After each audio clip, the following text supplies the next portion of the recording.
Fluktuasi harga spot stirena memang akan memainkan peranan besar dalam menentukan langkah pasar ke depannya. Sekarang ini untuk jangka pendek, harga biji plastik PS di China dan juga Asia Tenggara kelihatannya akan cukup stabil, bertahan di level yang rendah. Halo Sobat Prima Plastindo. Selama minggu lalu, harga PS di China dan Asia Tenggara terus berada dalam tren penurunan karena sepinya permintaan yang terus membebani harga. Tapi di sisi lain, penguatan harga spot stirena membuat tren penurunan tersebut melambat. Jadi seperti apa perkiraan harga PS bulan Juli ini? Bagaimana juga dengan kondisi pasar ABS? Kita akan bahas bersama dalam video kali ini, tapi sebelumnya jangan lupa untuk subscribe agar Anda tidak ketinggalan informasi terbaru seputar bisnis plastik.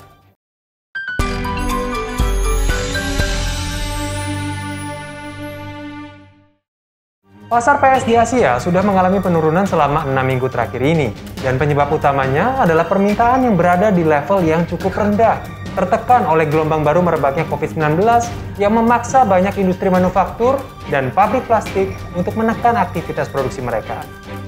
Pembatasan aktivitas yang diberlakukan di banyak negara di Asia ini, termasuk juga di Indonesia sekarang ini ya, membuat masyarakat membatasi pembelanjaan mereka, sehingga permintaan juga menurun, serta membuat banyak pabrik plastik menahan laju produksi mereka dan menunjukkan resistensi pembelian di pasar PS. Tapi, harga PS impor sekarang sudah mulai melambat penurunan harganya dan mulai kelihatan stabil di level yang rendah, didukung oleh menguatnya harga spot stirena.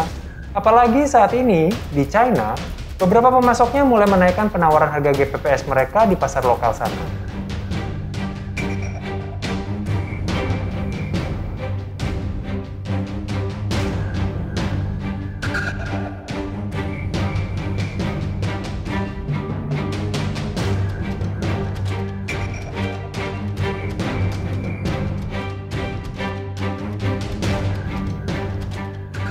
Jadi di China, harga biji plastik PS injeksi keseluruhannya hanya turun sekitar $20 per ton, dengan harga GPPS berada di level $1.420 sampai $1.490 per ton, dan untuk HIPS $1.760 sampai $1.840 per ton, dengan ketentuan yang sama tunai CIF Asia Tenggara. Kenaikan harga spot stirena yang berhasil menahan penurunan harga PS ini banyak dipengaruhi oleh menguatnya harga minyak dunia yang berhasil mencapai level tertingginya selama 32 bulan terakhir ini sejak Oktober 2018 lalu.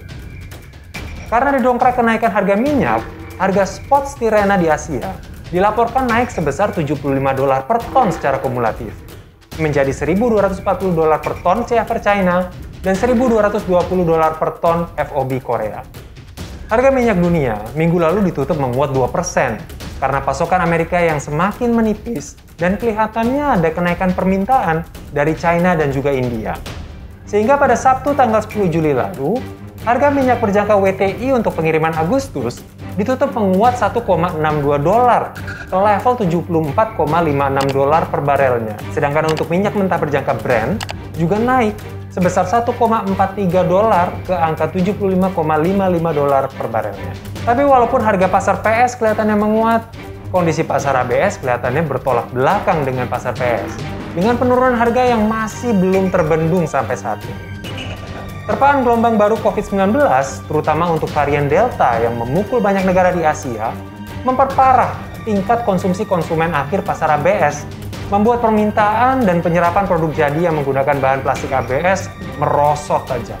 Walaupun sebenarnya, banyak pemasok sudah memberikan pemangkasan harga secara beruntun, banyak pabrik dan industri konsumen biji plastik ABS memilih menunda dulu transaksi pembelian karena kesulitan untuk membebankan biaya produksi yang lebih tinggi kepada konsumen akhir di tengah rendahnya konsumsi sekarang ini. Sehingga di China, harga pasar ABS injeksi impor secara kumulatif turun sekitar $20 sampai $60 per ton ke angka $2.350 sampai $2.410 per ton CIF tunai.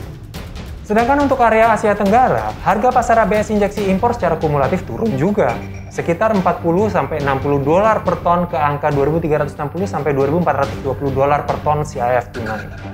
Nah, seperti apa kondisi pasar PS dan ABS ke depannya, terutama selama bulan Juli ini? Fluktuasi harga spot stirena memang akan memainkan peranan besar dalam menentukan langkah pasar ke depannya.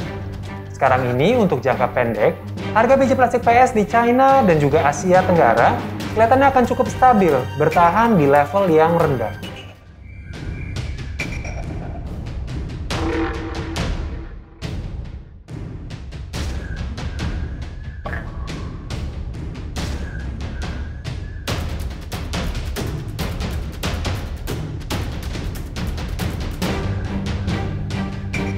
Untuk di Indonesia sendiri, harga biji plastik PS sudah mulai berangsur-angsur naik sejak awal Minggu 5 Juli 2021 kemarin, dengan pasokan yang terbatas tentunya. Memang, diperkirakan kenaikannya akan sedikit redam di tengah pemberlakuan PPKM sampai tanggal 20 Juli nanti. Selepas itu, kelihatannya kenaikan harga PS akan cukup kuat karena permintaan yang meningkat juga. Sedangkan untuk ABS, kelihatannya trennya akan semakin menurun sekarang ini karena pemberlakuan PPKM. Tapi tidak menutup kemungkinan, segera setelah PPKM dilepas dan tingkat aktivitas masyarakat kembali meningkat, tingkat konsumsi akan meningkat juga, sehingga menggenjot banyak pabrik plastik kembali beroperasi lebih aktif dan menaikkan permintaan biji plastik ABS. Menurut Sobat Prima Plastindo, bagaimana kondisi pasar PS dan ABS ini selepas PPKM nanti?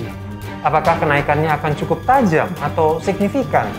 Tinggalkan pendapat Anda di kolom komentar di bawah dan like jika Anda menyukai video ini. Serta jangan lupa untuk subscribe channel ini agar Anda tidak ketinggalan update terbaru harga dan situasi industri plastik.